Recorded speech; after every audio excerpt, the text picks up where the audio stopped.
You mentioned brain health, because here's one of the big gaps we have, don't we? Because we've got a lot of brain health issues right now. Mm-hmm.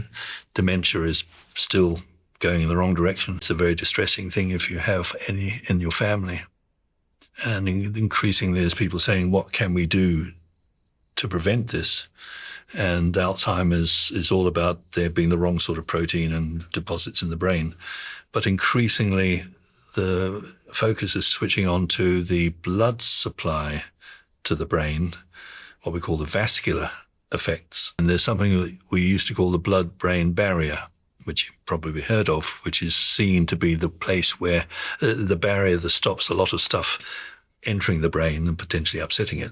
We now know this blood-brain barrier is a very dynamic, interesting interface between the brain's tissue and the rest of us.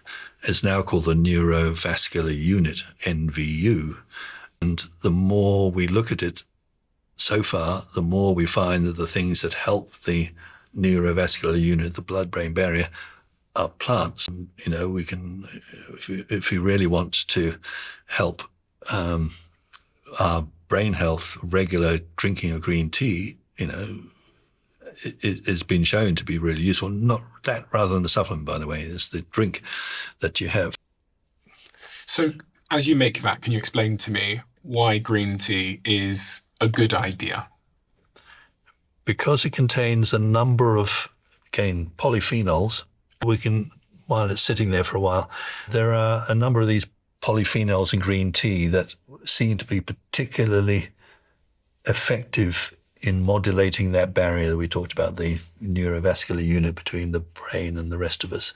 And there's all sorts of reasons why regular consumption of green tea seems to be linked to less of this sort of trouble, the dementia type problems, cognitive decline as you get older.